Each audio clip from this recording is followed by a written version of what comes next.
السلام عليكم ورحمة الله وبركاته. اللهم صل وسلم وبارك على سيدنا محمد. معانا فيديو جميل بقى، فيديو للدفا، في فيديو الشتاء، القراقيش الجميلة بتاعة الشتاء بقى، والشاي السخن، المنين، كعب الغزال، زي ما انتي بتحبي تسمي، نقول قراقيش، كل حاجة ممكن نقولها عليها. فيديو جميل جدا، فيديو مسلي، فيديو بيدفي.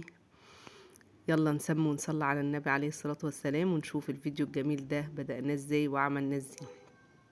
الكمية اللي انا عملتها 3 كيلو من الدقيق، عليهم حبة من الخميرة زي ما انت شفتي، بحب استعمل خميرة اللي هي البيرة، عليهم معلقتين كبار من السكر، بدوب الخميرة مع السكر مع مية دافية وبركنها. ده سمسم متحمص، حمصته بس مش تحميصة جامدة قوي، يعني ما صفرتوش قوي، بس كان سخن متحمص، وبنزله على الدقيق زي ما انت شايفة، بيخلي طعم العجين حلو قوي، بيدي ريحة للعجين.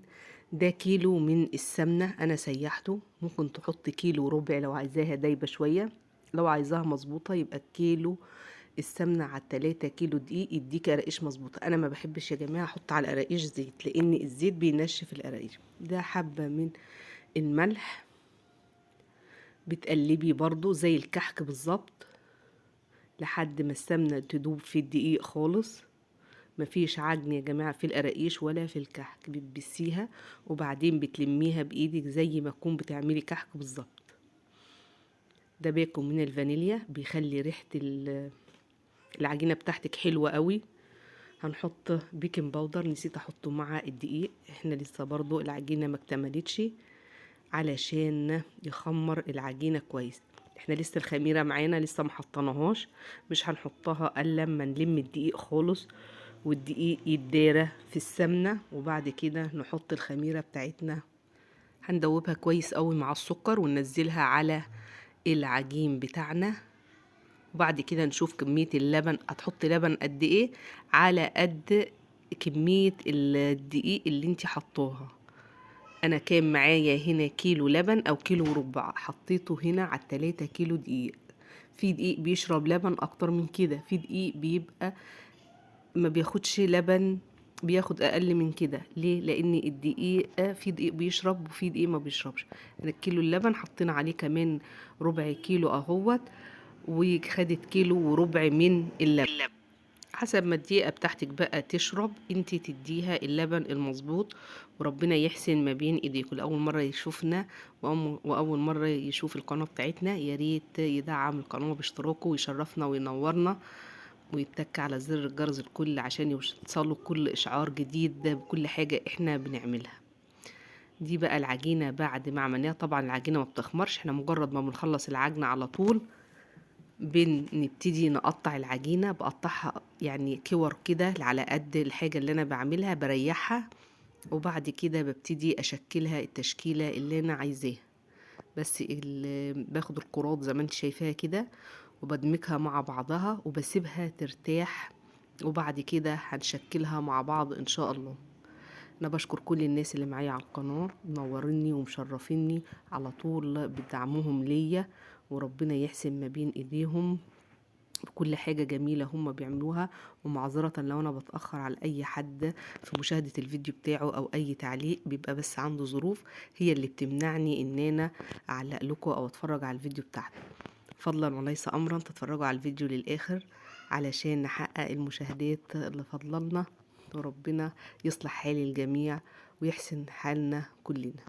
هناخد بقى قطعة من العجين زي ما انتم شايفين كده، وهنشكلها تشكيلة المنين اللي هو الصوابع او المبطط ده اللي انت شفتيه في اول الفيديو. وبعد كده هنعمل كعب الغزال ونعمل الشكل التالت برضو اللي انت شفتيه. بتفردي العجينة بتفرديها على قد العجوة بتاعتك، وبتحطيها على بعضها بالشكل ده. كل شكل ليه طريقة في العمايل، تابع معايا الفيديو للآخر إن شاء الله هتشوفي حاجات حلوة وطريقة حلوة في عمايل المنين. وطريقة الكعب الغزال سهل جدا، طريقة بسيطة. حبيت بس أشارك معاكم الفيديو ده عشان البنات الصغيرة اللي لسه بتتعلم ولسه أول مرة تعمل حاجة زي دي، يبقى كل حاجة سهلة عليها. صدقوني كل حاجة سهلة لو تابعتي، كل حاجة بتتعمل بكل سهولة. بتاخدي العجينة بتاعتك بتحطيها على قد قطعة العجوة، وبعدين بتتنيها على بعضها كده زي المستطيل، وبتبتدي ان انتي تشكليها. بتساوي العجينة عشان تخرجي كل قطعة من العجينة ما دخلش فيها عجوة، وبعد كده بتمسكيها تقطعيها الحجم اللي انتي عايزاه. عايزاها مربعة، عايزاها مطولة، بقى حجم اللي انتي عايزاه. انا حبيت اعمل الحجم دوت. طلع معايا حلو قوي، استوى، كان بيقرمش وفي نفس الوقت بيدوب في البق. انا قلتلك في اول الفيديو انا ما بحبش احط زيت على المنين علشان بينشفوا شوية. مهما بتحطي سمنة بينشف معاكي المنين بتاعك. انا بحب احط سمنة صافي، حتى لو قللت فيه كمية الدهون شوية بيطلع معايا حلو، لكن مهما احط سمنة على زيت بينشف معايا. ادي الشكل الاولاني اللي هو الشكل المربعات او شكل المستطيلات. كان طعمه جميل جدا، طعمه خفيف في الاكل قوي. هنخلص بقى كل الكمية زي ما انت شايفاها كده بالشكل المربع، وهنعمل شكل كعب الغزال. طريقة سهلة، طريقة سريعة، وانت قاعدة في بيتك ممكن تعملي كيلو من الدقيق. بتدفي بقى الشقة بتاعتك من الجو البرد اللي احنا فيه دوت، وكمان بتفرحي اولادك وبياكلوا حاجة حلوة جميلة من بين ايديكي، وربنا يحسن ما بين ايديكم. اللي لسه ما عملش لايك للفيديو يعمل لايك ويدعم القناة ويتفرج على مشاهدة الفيديو لحد الاخر علشان يدعم القناة. هنا هنخلص كل الكمية بقى ونعمل الشكل التاني اللي هو شكل كعب الغزال. هنعمل كمان صينية من المستطيلات دي، وبعد كده هنبتدي نعمل كعب الغزال والشكل اللي هو المطول اللي احنا شفناه في اول الفيديو ده. بتمسكوا كل قطعة من العجينة، هي طبعا سلسة وطرية جدا، العجينة مرنة وطرية بتتفرد معاكي بسهولة، مش محتاجة مردانة ولا اي حاجة. بتفترديها كده وبتجيبي كمية العجوة على قد كمية العجينة بتاعتك وبتتنيها لو هتعمليها شكل مستطيلات. اما كعب الغزال بيتعمل بطريقة تانية خالص. تابعي بس معايا الفيديو للاخر وان شاء الله هتتعلموا حاجات حلوة وسهلة وسريعة وبسيطة في نفس الوقت. البت كوكي مجنناني، كل شوية تعدي في الفيديو ومش راضية تسكت، ما بحبش اشيلها. ادي شكل المستطيلات او المربعات بتاعتنا.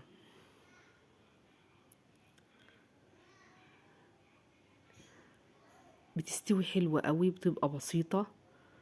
طبعا احنا بتعملي الكمية بتاعتك، وطبعا بعد ما بتقطعيها وتشكليها بالشكل ده بتسيبيها لما بتخمر وبترتفع مقدار ازيد من المقدار اللي هي فيه ده، يبقى كده هي اختمرت وجاهزة للتسوية. بنسوي ازاي؟ بنولع الفرن من فوق ومن تحت. طبعا من فوق بيكون من تحت اعلى، من فوق بشوية، لان السوا من فوق لو عليتيه بيحمر معاكي بسرعة. هدي من فوق وعلي من تحت، وبالذات في اول مره ان انت بتحطي، لان الصواني بتاعتك بتبقى بارده فمحتاجه نار عاليه معاكي. ده بقى كعب الغزال. بنعملها على شكل مستطيل برضو كده، بس بنملى العجوه بشكل العجينه، وبعدين بنلف العجينه وبندمجها كده زي الاسطوانة. وفي كل مرة بتلفي بتدمجي معاكي العجينة علشان ما تفتحش معاكي في التقطيع ولا تفتح معاكي في السوا، لان لما بتختمر بتزيد في الحجم فبتفتح معاكي. لفي لفي وادمجي، لفي وادمجي لحد ما تلف معاكي مستطيل يكون متناسق جدا وملموم، ما يكونش باين فيه العجوة خالص، وتفضلي تلفيها وتدوريها بالشكل ده لما توصلي شكل الاسطوانة الدائري اللي انت شايفاه دوت يكون مدموج. يدي الشكل معاكي اللي انت شايفاه في الصينية، وفي نفس الوقت بتدي تشكيلة حلوة قوي، بتدي قطع متناسقة. علشان تدي معاكي بقى الشكل الحلزوني اللي انت شايفاه دوت، ويكون كلها ملفوفة في بعضها، بتدي طعم حلو. هتخلصي بقى كل الكمية بالشكل دوت، وبعد كده بتسيبيها لما بتختمر ولما بيتخمر كله بتبتدي ان انت تسوي زي ما انا قلتلك. ما تعليش الفرن من فوق، الفرن يبقى عالي من تحت بس، لكن من فوق لأ.